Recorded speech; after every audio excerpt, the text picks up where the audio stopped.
Happy birthday to you Mangesh. Happy birthday to you Mangesh. Sir फार धन्यवाद. तुम्ही आज ह्या बड्डे निमित्ताने आम्ही उपस्थित झालो आहेत. तुम्हाला काय वाटतं तुमच्या वाढदिवसानिमित्ताने अविनाश साळवे साहेबांनी तुमचा बड्डे साजरा केला आहे आज? काय वाटतं तुमची काय प्रतिक्रिया आहे? खूप छान. मोठे भावात माझे एन्जॉय असंच करायला हवं आणि असाच एन्जॉय होऊन जातो बस. एन्जॉय असं नाही आहे की वाढदिवसानिमित्ताने आज पाकिस्तानला हरवलं आहे आणि इंडियन जिंकलेले आहे आणि तुमच्या वाढदिवसाला हा प्लस पॉईंट आहे. काय वाटतं तुम्हाला? खूप आनंद आहे मला. आपण जिंकलोय आणि माझा बर्थडे पण आहे. तो सेलिब्रेशन वेगळा आहे.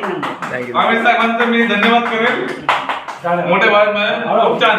आणि आपला प्रणय साहेब पण खूप छान. तुम्हाला काय वाटतं यांचा बड्डे आहे? काय वाटतं तुम्हाला?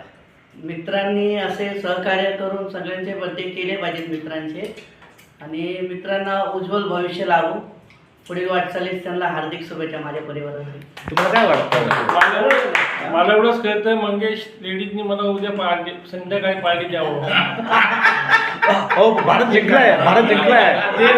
बर्थडेची पार्टी नाही. मला संध्याकाळी नाही, भारत जिंकलाय. म्हणणे बस नाही नाही, ऐका ऐका भारत जिंकलाय. प्लीज प्लीज, भारत जिंकलाय. महाराज जिंकला म्हणून मंगेश केक बर्थडे तसा. आपल्यासोबत आहेत ॲडव्होकेट अविनाश साळवे साहेब. साळवे साहेब एक फार वेगळं व्यक्तिमत्व आहे आणि फार लढतायत, गोरगरिबांसाठी लढतायत आणि त्यांचं अभिनंदन सर. तुम्ही एक प्रामाणिक कार्यकर्त्याचा एक बड्डे करताय. फार मला बरं वाटलं आणि छान वाटलं सर. असं आम्ही गेली 25 वर्षे पत्रकारितेमध्ये आहे, परंतु असा बड्डे मी कधी बघितला नाही. काय वाटतं, तुमची काय प्रतिक्रिया आहे ह्या कार्यकर्त्याविषयी? तुम्हाला अशी काय आपुलकी वाटते की तो मला साहेब म्हणतो, दादा म्हणतो, वडीलधारी म्हणतो? काय असं तुमचं काय मत आहे सर?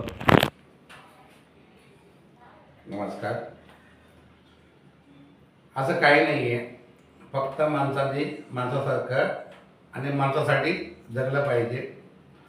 मित्र हे मित्रच असतात. आयुष्यभर मित्रांच्या शिदोरीवरती जगता आला पाहिजे आणि ज्याला मित्र म्हणतील ना त्या आयुष्यातला सर्वात शुक्रकाळ असतो.